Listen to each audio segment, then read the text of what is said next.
Okay, we're rolling. Hey, welcome back to the How to Podcast series. It's Dave with you. Glad you're here. We're doing the Podcaster's Path, 24 steps from beginner to pro. I'm excited to have you back. We're going to be talking today about crafting our vision for our podcast. We need a vision. We need to know where we're going with our show. Very important to establish who we're talking to, what our content's about, but we need a vision. In a perfect world, our podcast is going to reach these people, it's going to accomplish these things. Crafting a vision is super important right from the beginning. And if you've never done this, then you need to back up a little bit and focus on this. It's a great episode for you. The Podcaster's Path, 24 steps from beginner to pro. You can always find all of these episodes grouped together into one spot on our YouTube playlist. Links are in the show notes. Head over there if you want to get all of the episodes together. Glad you're here. So I'm recording these episodes February 13th and 14th, 2026, in a 24-hour span. Every hour on the hour between going live on TikTok, Instagram, YouTube, LinkedIn. I'm also recording episodes, editing, and posting them within the hour for each hour for 24 hours straight. So it's 2:30 in the afternoon right now, and I'm recording this. And I've been going since 10 a.m. this morning. I still have a long way to go. But we're doing this in order. And if you're listening later, all of that's not very relevant for you. But just so you have an idea, this is what is happening behind the scenes. And it's a lot of fun to do this. So why am I doing this? Well, because I gave myself this challenge at the beginning of the year to do something different, to break me out of my routine. So talk about breaking yourself out of a routine. This is going to do it. I'm excited to talk about creating your podcast vision. Let's get into the conversation. When we talk about crafting the vision for your podcast, this is where the show stops being just an idea in your head, in your heart, and it actually starts becoming something that listeners can actually find, understand, and want to in their lives. This is more than picking a clever name for your podcast. It's about deciding what your show stands for and how clearly that comes across the very first time someone sees it in an app and presses play. Think back to any time you changed a show name, shifted the artwork, or rewrote a description and suddenly thought, oh, wait, that's what this podcast really is. Often the first version of your podcast is kind of vague, especially if you do it on your own without any feedback. You're just creating the show and you hope for the best. When you create your show, you just don't have that kind of direction. As you gain clarity about your show, though, on like who you serve, who's listening to this show, and why the show exists, the branding starts to click, and the name feels more obvious. Obvious if you need to make a change, too, but it becomes more obvious. The cover art matches the vibe and the tone of the show. And the description sounds like something your ideal listener would say out loud about you, in their words, not your words, in their words. How they would describe you to their friends. How they would tell people about your podcast. That's how your description begins to sound over time. And you can go in and fix this anytime you want. The fact that you set up your show the way you did when you first did doesn't mean it's locked like that. You can go in and change and tweak things often. If you need help with that, howtopodcast.ca. A strong podcast vision starts with clear, benefit-driven titles and descriptions. The podcast itself needs to be public-facing. I know a lot of podcasts where the podcaster is navel-gazing. Navel-gazing. They're just so focused on themselves that they almost forget that they have an audience, that someone's going to listen to this. They just get on and do their thing. It's like a verbal diary, a journal they're doing in real time. And if somebody listens, they'd be shocked. Like, oh, somebody's actually listening to this? I just thought I was recording because I want to hear my own voice. That does happen. You can easily slippery slope into that, where you just create because you love hearing yourself talk. Now, that's not a great premise for a show because nobody's connecting with that as an audience member. Your show name, the tagline, and everything about your show should answer in plain language who is this podcast for? And what will they get from this podcast? If a stranger can't tell in 3 seconds what problem you solve, what stories you tell, or what transformation you offer through this podcast, they're just going to go right past you and move on to the next one. The same goes for your show description.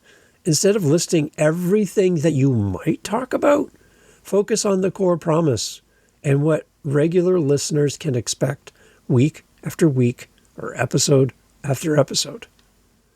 After you've kind of come to that realization, I want you to layer in a few simple brand choices for your show. There's 3. Here we go. Brand choice number 1, the tone of your show.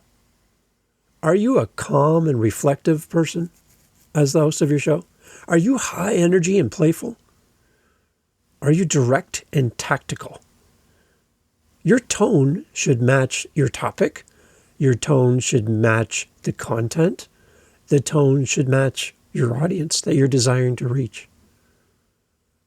Your first simple brand choice is your tone of your show. I don't hear people talking about this in podcasting. They don't. The tone of your show matters. That needs to come at the beginning, and that's why we're doing it early in this 24-episode series, because you need to spend some time figuring out the tone of your podcast.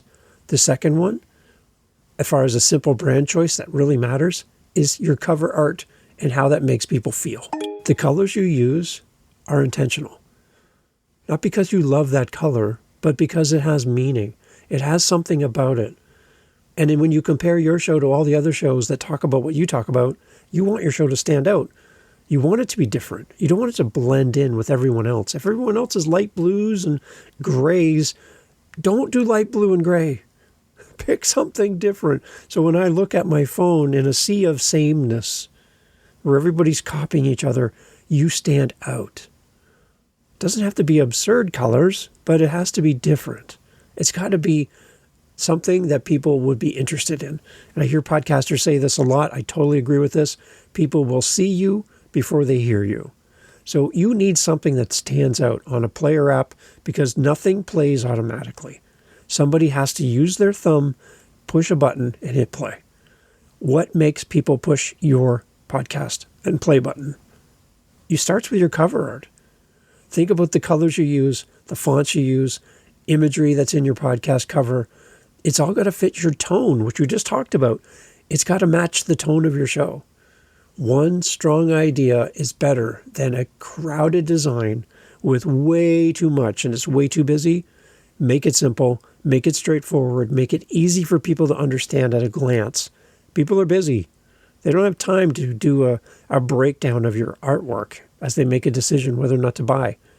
When you see something, a lot of people are looking by impulse. When you go grocery shopping, I can tell you there's things in that buggy in front of you that were not on your list. Those are impulse items. Your podcast is an impulse item. Nobody comes to podcasting because of the name of your show. They don't even know you yet. So your show has to jump off the shelf and into somebody's cart. That's from your cover art. The last part here under simple brand choices is the episode length for your show. So yes, I'm going to say this out loud and it's going to sound really weird, but length matters. It does matter how long your show is. Now, what doesn't matter is if you're famous. You can do whatever you want. Joe Rogan can do whatever he wants. Why? Because he's Joe Rogan. He could have a 12-hour podcast if he wants and people would still listen because he's Joe Rogan. Now, is that a great model for you and your show with no audience and you've never done this before? No, that's not a good pattern to emulate.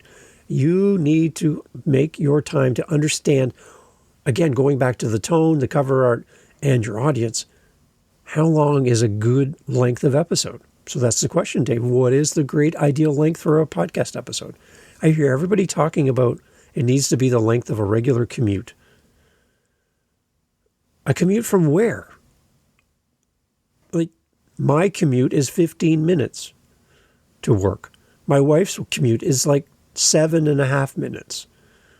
I used to drive 3 hours to work one way. So a commute it's not a great factual foundation for creating the length of your episode. we need to decide on a default range. For example, 10 to 15 minutes is snackable. 30 to 40 minutes, more of a deeper conversation, something that we can really sink into and keeps us company. So listeners know what kind of time commitment they have and the gaps in their calendar they're trying to fill. So if I walk my dog for 7 minutes, I'm looking for a 7-minute podcast or a 14-minute podcast that I can listen to on 2 walks. People will adjust. It's fine. What I would tell you is make sure that your podcast is the right length. How long is a rope? As long as it needs to be, right? How long are pants? As long as they fit, right? Your podcast just needs to fit. Have enough content to make it last. Don't go too long. Don't put too much content in there.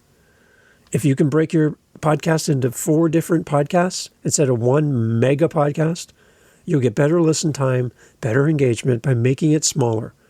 So don't be afraid of shorter podcasts. And don't think you have to emulate Joe Rogan, because it's not going to work for you because you're not Joe Rogan. 3-hour podcasts, not required in podcasting. Just keep that in mind. As you get started in podcasting, you need a clear picture of who you are talking to, how you're going to help them, and how that should look and feel in their podcast app. Here's your action step. I want you to draft out 1 show description for an upcoming episode, 3 to 4 sentences, and a working title for that episode that clearly says who this episode is for and what it's going to deliver, the promise that you're making to your audience. Then share it with 1 trusted person or an inside a podcast community like our meetup group, for example, which you're invited to. Anytime, come join us. And then ask them, what do you think this show is about? And why would or wouldn't you listen to this podcast just based on the words, the title of the episode and the description, the promise? And then their reaction is really going to help you to refine your vision until it truly clicks. Dream out loud, build in public. Don't be afraid to show people the messy middle. Let people in. People that you trust, they care about you. They want to see you succeed. Surround yourself with good people. Surround yourself with someone who's there to challenge you. Surround yourself with people who are there to cheer you on. And surround yourself with people who can coach you. These are 3 people that every podcaster needs. And I'd encourage you to find these people. And if you need help finding them, reach out to me. I've got some great friends in podcasting who could love to help you. howtopodcast.ca. You're now crafting and building up your podcast vision for your podcast. Part of the 24 steps from beginner to pro of the podcaster's path. I'm glad you're here. We've got a long way to go on this path. We just started. So stick with me. Come back. We've got a next episode coming up next. Appreciate you being here. Take care. If you're looking for more information about podcasting and you're looking for a community around podcasting, come check out howtopodcast.ca. It's my website where everything we do around podcasting, this show, our community, our meetup, resources. There's a lot of great stuff there for you. A whole list of free tools that you can use as a podcaster to save yourself some money. That's based on my website, podcastforfree.com, which just leads you back to my regular website. And if you want any more information as well, there's a calendar link on my website where you and I can meet anytime. It's always there. It's always available. Whatever you see available on your end, I'm ready to talk podcasting with anybody. I'd love to help you no matter what your questions are. We can grab a virtual coffee and we can talk through what your big idea is, maybe some of your struggles in podcasting, maybe some motivational things, maybe some growth things. Happy to help you over at howtopodcast.ca. Come check out the website. Let's connect. Stick around because we have a bunch more episodes here on the podcaster's path. 24 episodes here in a row. That's meant to be kind of your starting point for your journey as a podcaster. Or if you're going to start a new show or you want to refresh your journey and catch up on maybe some of the things you might have missed, that's what this show's about. I'm glad you're here. My name is Dave. Love to help you. Reach out anytime. howtopodcast.ca. Take care. Talk soon.